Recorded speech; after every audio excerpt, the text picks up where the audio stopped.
adulte, senior et santé au Centre social Espace Carnot de Le Portel. Avec ma collègue Zoé, on a développé depuis le mois de septembre de cette année des ateliers qu'on a appelés Maison et débrouille. Le but de ces ateliers, il est très simple, il est d'allier à la fois le côté écologie et économie, tout en lien avec le quotidien et du coup la vie des foyers. Donc voilà, ce sont plein d'ateliers où on parle consommation d'énergie, où on va parler petits trucs et astuces aussi pour se faciliter la vie et puis faire du bien à son portefeuille. Là, on est en période de confinement et donc avec Zoé, on a décidé de maintenir ces petits ateliers de manière du coup numérique, en vidéo. Donc on va ponctuer pour vous tous les jeudis. Une petite vidéo va arriver vous permettant d'avoir des petits trucs et astuces toujours en lien au quotidien et qui sont censés toujours faire du bien au portefeuille. On a choisi une thématique qui est très actuelle, qui est du coup celle du numérique, puisque en confinement, on se doute bien que les écrans, Internet, tout ça va être consommé très allègrement, je dirais. Et on s'était dit que c'était peut-être le bon moyen de parler à la fois développement durable, bon geste pour la planète, et puis du coup permettre de vous aider au quotidien. Bonjour à tous, moi c'est Zoé, je suis animatrice développement durable au Centre social Espace Carnot. Et donc mes missions, c'est entre autres de sensibiliser à l'environnement et au développement durable. Et donc c'est un peu ce qu'on essaie de faire avec Kevin, avec nos ateliers Maison et débrouille. Et aujourd'hui, si on a décidé de parler du numérique, c'est parce que le numérique, si c'était un pays, ce serait en fait le 5e émetteur de CO2, qui est un gaz à effet de serre qui participe au réchauffement de la planète. C'est quelque chose qu'on ne prend pas souvent en considération, mais oui, envoyer des mails, ça pollue. Et regarder des vidéos, ça pollue. Regarder des vidéos, en 2018, toutes les vidéos qui ont été visionnées dans le monde, ça a émis autant de CO2 que l'Espagne. Alors le numérique, c'est quelque chose dont on ne peut pas se passer. Forcément, on l'utilise beaucoup, on l'utilise encore plus en ce moment. Et donc, on peut quand même agir pour réduire son impact sur la planète.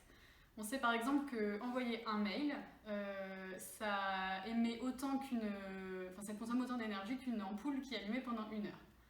Et supprimer 30 mails, ça permet d'économiser 24 heures de consommation d'une ampoule. Donc un geste tout simple, pour commencer, ce serait de supprimer ces mails au fur et à mesure. Donc ce qu'il faut comprendre, c'est qu'envoyer des mails, ça utilise énormément de données, ça consomme énormément d'énergie. Par exemple, on sait que 10 milliards de mails sont envoyés dans le monde chaque heure, et ça correspond à 4000 allers-retours entre Paris et New York. C'est énorme. Du coup, le fait de supprimer ces mails, c'est un premier geste. Les supprimer définitivement de sa boîte de réception. Et il y a aussi plein d'autres petits gestes qu'on peut faire sur l'ordinateur avec les mails et puis avec les applications. Très clairement, vous avez dans vos moteurs de recherche d'applications qui sont intégrées dans vos téléphones et dans vos tablettes, plein d'applications qui vous permettent de faire des petits gestes au quotidien. Le premier geste, c'est celui de nettoyer votre smartphone ou votre tablette avec des petites applications qui sont adaptées. Elles sont adaptées pourquoi? Parce qu'elles vont supprimer des fichiers qui ne servent à rien, qui sont cachés, enlever des doublons de photos par exemple, et tout ça au service de votre batterie. Votre batterie va consommer moins d'énergie et donc du coup va durer plus longtemps. Voilà pourquoi vous allez faire plus d'économies et du coup c'est bon pour le portefeuille. Je vous présente l'application qui est sur ma propre tablette en fait. Elle s'appelle Boost Nettoyeur, mais vous en avez plein d'autres. Après, à vous de trouver celle qui vous est le plus adaptée.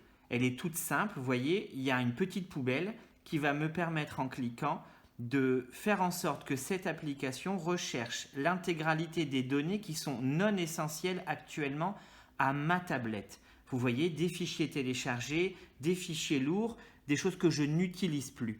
Elle est en train de charger, c'est un peu long, j'ai volontairement pas fait ceci depuis longtemps. Et regardez bien, il y a toutes mes applications que j'utilise au quotidien qui sont répertoriées et qui, grâce à simplement ce bouton nettoyer, vont me permettre d'économiser de l'espace de stockage sur ma tablette. Espace de stockage veut donc dire une tablette qui va fonctionner plus facilement, plus rapidement et qui donc du coup va moins consommer de batterie. Je vous montre un dernier geste qui pour moi semble essentiel. Aujourd'hui, la tablette, elle fonctionne très bien. Vous avez une super lisibilité. Mais si vous voulez aussi réduire votre consommation de batterie de tablette, il vous suffit de réduire la luminosité de Donc celle-ci. Kevin vous parlait aussi des économies qu'on peut faire en rechargeant moins souvent ses appareils.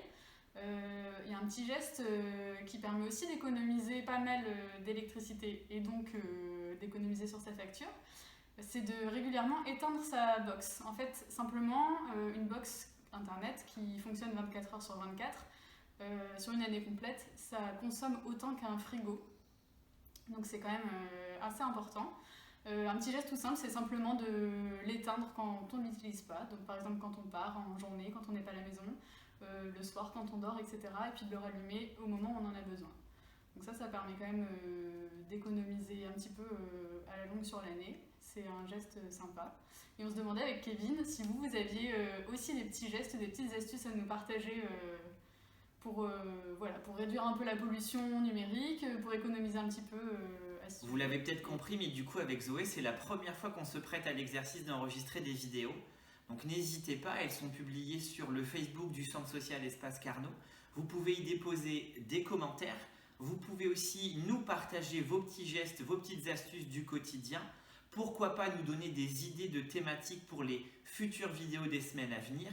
Et puis surtout, si vous avez des envies de format, des petits conseils à nous donner pour rendre ça peut-être plus vivant et plus intéressant à regarder, n'hésitez pas, ça se passe comme font les youtubeurs juste en dessous. À très bientôt, salut tout le monde.